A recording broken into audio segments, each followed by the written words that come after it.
Hi there. Today we are going to be rewiring the air ride control box on my 1950 Buick. The air ride control box controls all four corners of the wheels, and the front as a piece, the back as a piece, and then everything all at once. It is powered by this little set of wires here, and we're going to be replacing this with some more modern automotive connectors. This is waterproof, and it is also just a little bit easier. I have a habit of kicking these apart, getting in and out of the car, and it's kind of a pain in the butt to figure out which ones are which. So we're going to be replacing it with this guy, so not only won't they get pulled out, when I do want to disconnect the whole system, I can just unplug it as one unit and take it away and put it back without any questioning of what wires go where. I purchased these off of Amazon. This would hold 12 different wires together, but it's going to create a real high spot in the carpet since all these wires have to run underneath the carpet. I didn't really want that big of a block sitting underneath there. I could have shifted under the seat, but it's just where the positioning is right now. It's kind of under my feet. So the other choice of connectors was this type. This is more what I want, a little flatter. I can actually split up the wiring loom into two different parts, especially since I have a rear set of cable and a front set of cables. The only problem is this would be then wired on with those same butt connectors that I have already, and that's part of the problem, is that when these butt connectors come off, I can never remember what goes where. So ultimately we settled for this set, which is similar to that last one, except it comes in 4, 6s, 3s, 2s, whatever I want. So here's like a 2-pin connector. It's a 5. So I'm going to use a 6 and a 4 together, and use the 4 for the back airbags, which just needs a right side up and down, a left side up and down command, and then for the front, same thing, right side, left side, up and down, and then we also need a power wire, and then I'll actually have one left over. I could use a 5, but I'm going to use a 6 connector, so I have one extra port if I need it for something in the future. So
Here is the completed finished harnesses.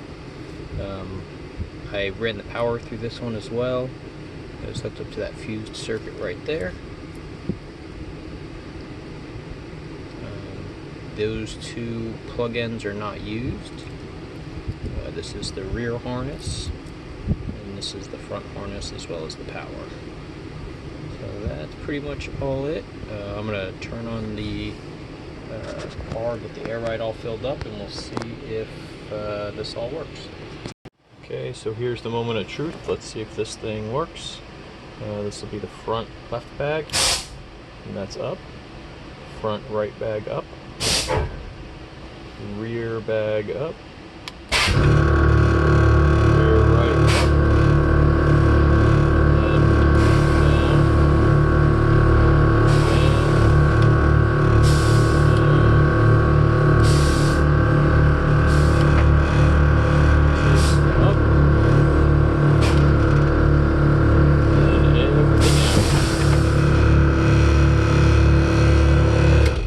Everything's functioning as it should be. Clean up the mess, get rid of all these old connectors, and move on to the next project.